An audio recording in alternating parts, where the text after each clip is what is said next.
Hello students, आज हम बात करेंगे पार्ट ए की यूनिट सेकंड का पहला लेसन सेशन 1 जिसका नाम है stress management and it's techniques.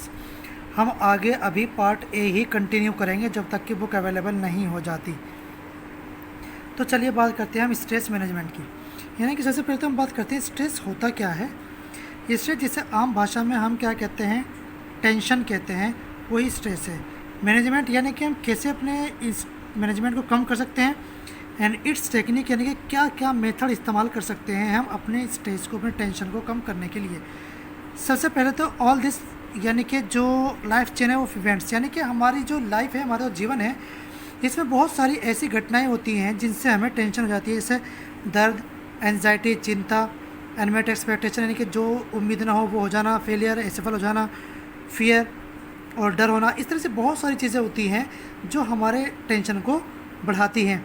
ये जो टेंशन है यानी कि जो स्ट्रेस है, ये ख़ास तौर से जो होता है वो यूथ के अंदर होता है, एडोलसेंट यानी कि जो जवान है, यूथ यानी जो बड़े लोग हैं उनके अंदर होता है।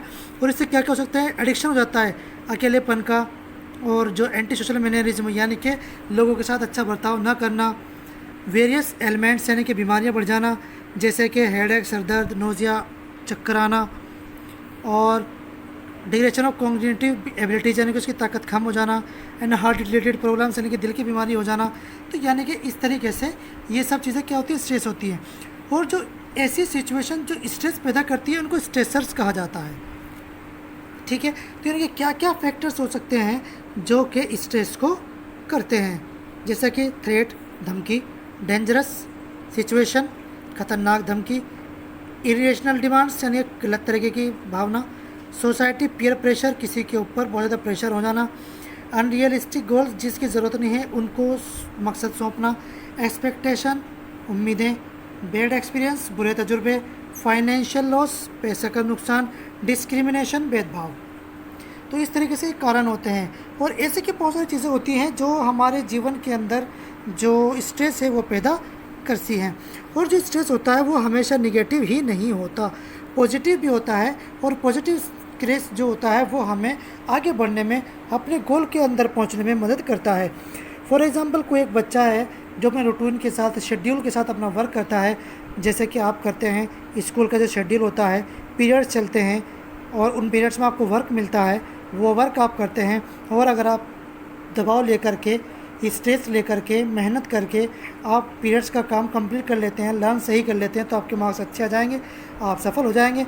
तो यानी कि ये निगेटिव ही फीडबैक नहीं होता, निगेटिव ही स्ट्रेस नहीं होता, ये स्ट्रेस पॉजिटिव भी होता है और हमारे आगे के काम को बढ़ावा भी मिलता है। उसके बाद देखिए स्ट्रेस मैनेजमेंट, यानी कि स्ट्रेस मैनेजमेंट क्या है। Stress management refers to a wide range of techniques that enables person to cope with psychological stress effectively. यानी कि ऐसे कोई तरीके हैं जिनसे हम अपने मैनेजमेंट, अपने स्ट्रेस को कम कर सकते हैं, उसको स्ट्रेस मैनेजमेंट टेक्निक कहते हैं, यानी कि तरीका कहते हैं जिससे कि अपने स्ट्रेस को कम करते हैं। इम्पोर्टेंस ऑफ स्ट्रेस मैनेजमेंट, यानी कि इम्पोर्टेंस ऑफ स्ट्रेस मैनेजमेंट का मतलब ये है कि यानी कि स्ट्रेस हम कैसे इम्पोर्टेंट हैं हमारे लाइफ में, यानी कि कैसे हम स्ट्रेस मैनेजमेंट टेक्निक को इस्तेमाल कर सकते हैं।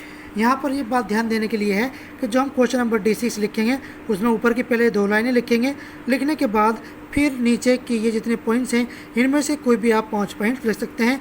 अगर आप थर्ड पॉइंट लिखते हैं तो थर्ड पॉइंट में ये तीनों लाइन भी आपको लिखनी पड़ेंगी। ठीक है, तो यानी कि क्या फ़ायदा होता है, हर पर्सन की जो स्ट्रेस होता है उसकी सोच को बढ़ाता है, उसकी ताकत को बढ़ाता है। और कभी कभी जो इम्पोर्टेंस मैनेजमेंट के लिए होता है, जब वो स्ट्रेस को कम हो जाता है तो अपने कार्य में सफल भी हो जाता है।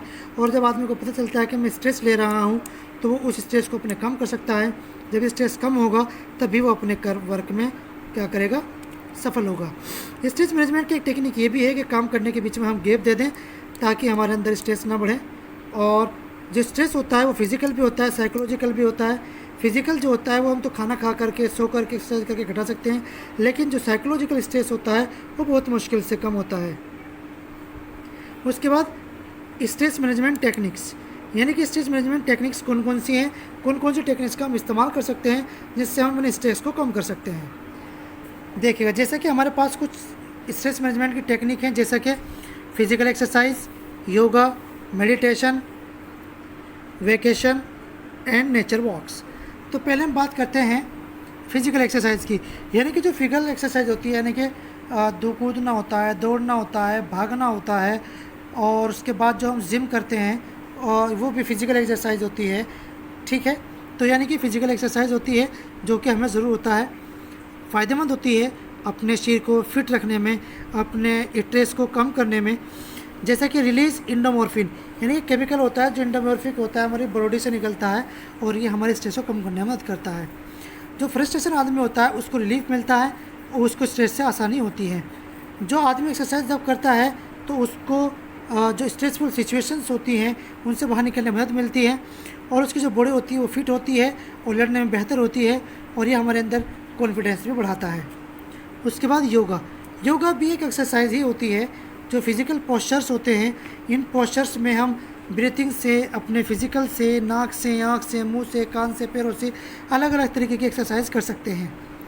इसमें जो होता है रिड्यूसिंग होता है कोर्टिसोल, एक हार्मोन होता है जो निकलता है और स्ट्रेस को कम करता है।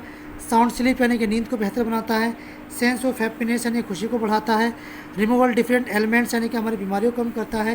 इनेबल्स टू फोकस प्रेजेंट यानी कि हमारी जो वास्तविक स्थिति है उस पर फोकस करने में मदद करता है। इमोशनल कंट्रोल आवर सेल्फ, और हमारे जो इमोशन होते हैं उनको कंट्रोल करने में मदद करता है।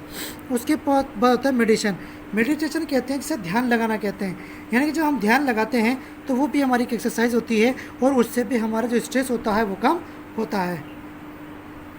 जैसा कि helping individual focus on present, यानी किसी की मदद करना, प्रेजेंट पर फोकस करना। Building of trace such A tolerance, creativity and imagination, यानी कि किसी अच्छी चीज़ को सोचना और सहनशीलता, क्रिएटिविटी यानी कि क्रियाकलाप को बढ़ाना। Helping to change the perspective, यानी कि अपने दृष्टिकोण को बदलना।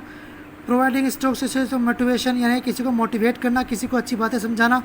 Developing a sense of self awareness, यानी कि अपने आप को जागरूक करना। उसके बाद है vacations with friends and family, यानी कि अगर हम फ्रेंड के साथ या फिर फैमिली के साथ वेकेशंस पे जाते हैं तो ये भी हमारे लिए अच्छी बात होती है और ये भी हमारे स्ट्रेस को कम करने में मदद करती है। जैसे कि it aids variety of lifes, हमारे जीवन को अच्छा बनाती है। मेमोरेबल इवेंट्स बनाती है, यानी कि जो याद रखने योग्य होते हैं, जिनको हम सोचकर अच्छा महसूस करते हैं, और हमारे लिए बहुत से अच्छे आदतें को डेवलप करती है। क्रिएटिविटी, सेल्फ इंस्पिरेशन, यानी कि अच्छी तरह समझदारी बनाती है। Fosters feelings of unity, integrity and corporation, यानी कि जब हम साथ मिलकर काम करते हैं तो एकता का भाव बनाती है और हमें एक दूसरे की मदद करना सिखाती है। लेक्सन ऑफ रिजोनेटिंग एक्सपीरियंस, यानी कि विपरीत परिस्थिति में भी अच्छा रहना, अच्छी तरह से काम करना सिखाती है। उसके बाद होता है नेचर्स वॉक, यानी कि घूमना, यानी कि अगर जब हम कहीं घूमने के लिए जाते हैं तो उसके लिए भी हमारे लिए बहुत अच्छा महसूस होता है और हम अच्छा काम करते हैं। यानी कि क्या क्या फ़ायदा होगा इससे? It calms A trouble mind, यानी कि जो हमारे दिमाग में परेशानी होती है उसे कम करता है। पॉजिटिव एंड मेंटल वेलबींग, यानी कि अच्छे और समझदारी, यानी कि हमारा मेंटल लेवल दिमाग को अच्छा करता है। बिल्ड सेंस ऑफ क्रिएटिविटी बढ़ाता है। एंड मोशन ऑफ स्ट्रेंथ, और यानी कि मोटिवेशन बढ़ाता है, ताकत बढ़ाता है। Reduces of basic qualities of living, harmony, peace and cooperation, यानी कि हमारे अंदर जो होता है इंड्यूस करता है, यानी कि ये बढ़ाता है क्वालिटी ऑफ लिविंग हार्मोनी, यानी कि सद्भाव के साथ रहना, सांप्रदायिक सद्भाव के साथ रहना, शांति के साथ रहना, और कोऑपरेशन यानी कि एक दूसरे की मदद करना। तो यानी कि ये मैनेजमेंट टेक्निक्स हैं जिससे कि हमारे जो ये स्ट्रेस होता है ये हमारे बहुत ज़्यादा कम होता है, घट जाता है और रिड्यूस होता है। इनको हम किसी भी तरह के एक्सरसाइज का इस्तेमाल करके हम अपने जो मेंटल लेवल है उसको बढ़ा सकते हैं और अपने स्ट्रेस को कम कर सकते हैं। तो ये चैप्टर था आपका, इसको आप लिखेंगे और क्वेश्चन आंसर आप इसके नोट करेंगे और वीडियो ज़रूर देखा करें। देखिए सर, क्वेश्चन नंबर जो 10 है, क्वेश्चन नंबर 10 में आपको क्या करना है कि पहले क्वेश्चन नंबर 10 की हेडिंग डालेंगे स्ट्रेस मैनेजमेंट्स टेक्निक्स, ये हेडिंग डाल करके ये डालेंगे और उसके बाद फिर जहाँ से क्वेश्चन आंसर का क्वेश्चन नंबर 10 का निशान लगा हुआ है फिर वहाँ से उसको आप लिखेंगे। Thank you.